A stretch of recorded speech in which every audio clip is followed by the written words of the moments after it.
या नमाजें भी पढ़ता हो, रोज़े भी रखता हो, अगर उसके दिल के अंदर अल्लाह के रसूल की और अल्लाह की मोहब्बत दुनिया की सब चीज़ों से ज़्यादा नहीं है तो वो मुसलमान नहीं हो सकता।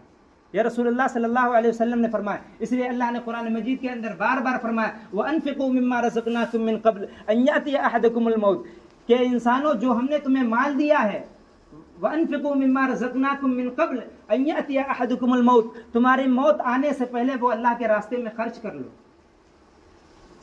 व अनफिकू मिम्मा रज़क़नाकुम मिन क़ब्ल अन यातिया अहदकुमुल मौत, तुम्हारी मौत आने से पहले वो अल्लाह के रास्ते अल्लाह के बैंक में जमा कर दो।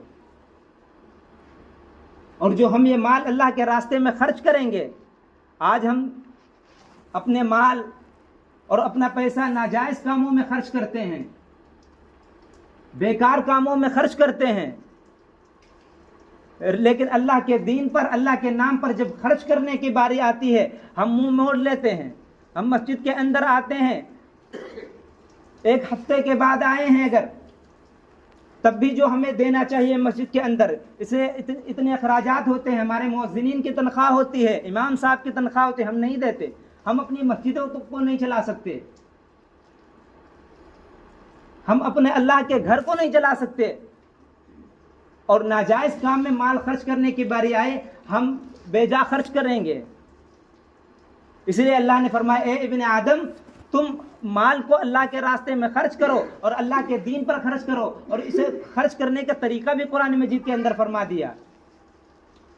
नमाज की बारी जब अल्लाह ने कुरान मजीद के अंदर फरमाए तो उसे उसका हुक्म फरमा दिया नमाज के अंदर कि वह अकीमुस्सलाह, नमाज पढ़ो। इसका तरीका नहीं बताया, अल्लाह के रसूल सल्लल्लाहु अलैहि वसल्लम ने अहदीस के अंदर उसका तरीका बताया, लेकिन जब माल खर्च करने की बारी आए अल्लाह ने उसका तरीका भी बताया और कहाँ खर्च करना वो भी उसूल बता दिए। नमाज के बारे में तुम्हें कुरान मजीद में कहीं नहीं मिलेगा, सिर्फ ये अल्फाज मिलेंगे, अकीमुस्सलाह, कि नमाज कायम करो, नमाज पढ़ने वालों के साथ हो जाओ, नमाज हर हाल में पढ़ो, कहीं भी माफ नहीं है। लेकिन उसका तरीका कैसे पढ़ना है ये सिर्फ रसूलुल्लाह सल्लल्लाहु अलैहि वसल्लम की अहदीस में बताया। और जब माल खर्च करने के बारे में अल्लाह ने कुरान मजीद के अंदर बताया तो उसके उसूल भी बता दे कि कहाँ खर्च करना है और कितना खर्च करना है। फरमाया, लैसल बिर्र अन तुवल्लू वुजूहकुम क़िबलल मशरिक़ि वल मग़रिब वलाकिन्नल बिर्र मन आमन बिल्लाहि वल यौमिल आखिर वल मलाइकति वल किताबि वन नबिय्यीन व आतल माल अला हुब्बिही ज़विल कुर्बा। पूरा उसूल अल्लाह ने बता दिया कि ज़विल कुर्बा वल यतामा वल मसाकीन वब्नस सबील, कि यतीमों पर, मिस्कीनों पर, रिश्तेदारों पर और दीन के काम में जहाँ खर्च करने की बारी आए वहाँ खर्च करो। सारे उसूल बता दिए अल्लाह ने कुरान मजीद के अंदर, इसलिए कि माल की मोहब्बत ही सबसे ज़्यादा होती है। फरमाया था रसूल अकरम सल्लल्लाहु अलैहि वसल्लम ने कि हर उम्मत का कोई ना कोई फितना होता है, लेकिन मेरी उम्मत का फितना जो होगा माल होगा। ये माल के बारे में, ये जायदादों के बारे में एक दूसरे से लड़ेंगे, भाई भाई की गर्दन मारेगा, इसलिए अल्लाह ने उसूल बता दिए। लेकिन आज हम सब इससे गाफिल हैं, इससे दूर हैं, ना हम अल्लाह के नाम पर खर्च करते हैं, ना नेक कामों में खर्च करने की कोशिश करते हैं, ना हम ये देखते हैं कि अल्लाह ने कहाँ बताया कहाँ खर्च करना है। बेकार कामों में हम खर्च करते हैं।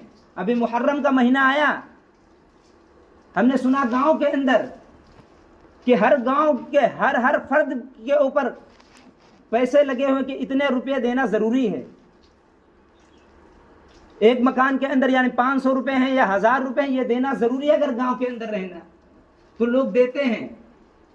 लेकिन जब ईद उल अजहा का मौका आता है, कुर्बानी का मौका आता है, तो यही लोग मौलवियों के पास, आलिमों के पास, हाफिजों के पास मसले पूछते हैं कि अजी हम पर कुर्बानी फर्ज है कि नहीं है। हम बेकार कामों में खर्च करेंगे और बढ़ चढ़ कर खर्च करेंगे, लेकिन जब दीन की बारी आए, अल्लाह के नाम पर बारी, हम मसले पूछते हैं कि हम पर कुर्बानी फर्ज हुई है कि नहीं है। 3-4 हज़ार रुपए को कुर्बानी करना, तो कितनी बार हम मौलाना के पास या आलिम साहब के पास पूछने जाते हैं, अरे तुम्हारे अल्लाह ने हुक्म दिया है कि तुम अल्लाह के रास्ते में एक अच्छा सा जानवर लेकर कुर्बान करो अल्लाह के रास्ते में। अल्लाह ने तुमसे कुछ मांगा, यह मसला पूछने की जरूरत थी। अल्लाह ने खुद बता दिया अगर ज्यादा गरीब है तो उस पर नहीं है, वो नहीं कर सकते। लेकिन आज हम में से कितने लोग हैं जो जिन पर कुर्बानी फर्ज करना जरूरी है, फिर भी वो मसले पूछते हैं। लेकिन जब ये मसला दूसरे गुनाहों के कामों में आता, हम नहीं पूछने जाते। हम ये नहीं पूछते कि यहाँ खर्च करना चाहिए नहीं चाहिए, हम खर्च करते हैं। इसलिए हम अपनी सोच को बदलें और हम अल्लाह के दीन पर, अल्लाह के नाम पर खर्च करें और अल्लाह के दीन से वैसे ही मोहब्बत करें जैसे कि सहाबा कराम रज़ी अल्लाह अन्हुम अजमईन ने मोहब्बत की थी। यह महीना मुहर्रम का महीना चल रहा है। इस महीने के अंदर तो पूरी तारीख भरी पड़ी है। हम सब जानते हैं कि इस महीने में हज़रत सैयदना हुसैन रज़ी अल्लाह अन्हु की शहादत हुई थी। इस महीने में उनकी याद के लिए हम जो जितना पढ़ सकते हैं, जितना अल्लाह के नाम पर खर्च कर सकते हैं हम करें और उनके नाम पर खूब पढ़कर, खूब तिलावत करके उनके नाम पर बख्शे। इन खुराफातों से, इन मक्कारियों से, इन जो गलत गुनाह फैल चुके हैं, हम इससे बचने की कोशिश करें। हम कितना बचने की कोशिश करते हैं?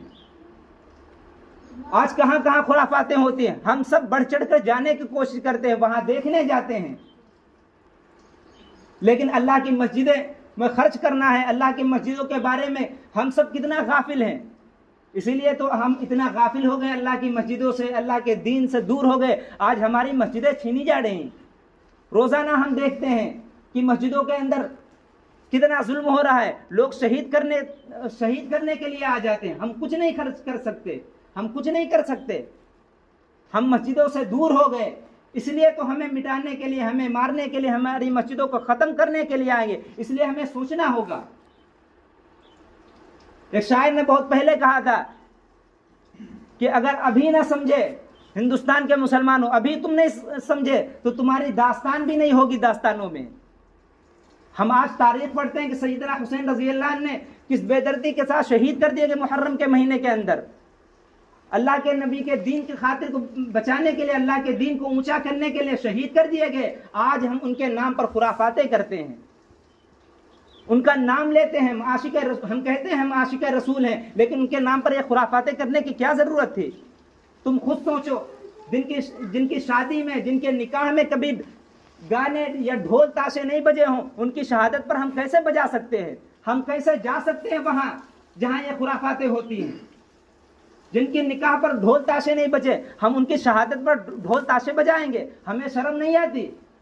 या हमारी शर्म मर चुकी है? या हम इतना गाफिल हो चुके हैं अपनी आखिरत से, अपनी कब्र से? या हम एकदम भूल चुके हैं? या हमारे दिल के अंदर मरने का खौफ निकल गया? या हम समझ बैठे कि हम मर के खत्म हो जाएंगे? जिस तरह से काफिर और यहूदी और मुशरिक समझते हैं कि मरने के बाद हम खत्म हो जाएंगे, हमसे कोई हिसाब किताब नहीं होगा, हमारे बारे में कोई नहीं पूछेगा। क्या हमारा अकीदा वैसा हो गया? अगर वैसा हो गया तो हम अपने अकीदे को दुरुस्त करें और उस आयत के मिस्ताक बने जिसमें अल्लाह रब्बुल आलमीन ने फरमाया, इन्नल्लज़ीना क़ालू रब्बुनल्लाह सुम्मा इस्तक़ामू ततनज़्ज़ल। जिन लोगों ने कहा मेरा रब अल्लाह है, सुम्मा इस्तक़ामू, फिर इसी पर जमे रहे, ततनज़्ज़लु अलैहिमुल मलाइका, अल्लाह उन पर फरिश्तों को नाजिल फरमाएगा उसकी मदद के लिए। ततनज़्ज़लु अलैहिमुल मलाइकतु अल्ला तख़ाफ़ू वला तहज़नू वअबशिरू बिल जन्नह। फिर उसे कल क़यामत के दिन कोई डर, कोई खौफ नहीं होगा। फरिश्ते खुशखबरियां सुनाएंगे जन्नत की। दूसरी जगह अल्लाह ने फरमाया, इन्नल्लज़ीना क़ालू रब्बुनल्लाह सुम्मा इस्तक़ामू। दूसरी जगह अल्लाह ने फरमाया वअन्फ़िक़ू मिम्मा रज़क़नाकुम। जगह जगह अल्लाह ने हमें जन्नत की बशारत दी है। नेक कामों में खर्च करने के बाद अगर हम खर्च करेंगे, अल्लाह ने बशारत दी है। अगर हम अल्लाह के दीन की ऊंचा करने के लिए हम अपने जान माल लगाएंगे और उन खुराफातों से बचेंगे, हम रसूल अकरम सल्लल्लाहु अलैहि वसल्लम की दीन की बुलंदी के लिए अपना माल, अपनी जान लगाने का आज़्म कर लेंगे, यकीन जाने अल्लाह रब्बुल आलमीन फरिश्तों को नाजिल फरमाएगा। अल्लाह ने तो नाजिल फरमाया था बदर के मैदान के अंदर, हुनैन के मैदान के अंदर, जगह जगह अल्लाह ने तुम्हारी मदद की। अल्लाह ने हर जगह तुम्हें तनहा नहीं छोड़ा, कभी अकेला नहीं छोड़ा। रसूल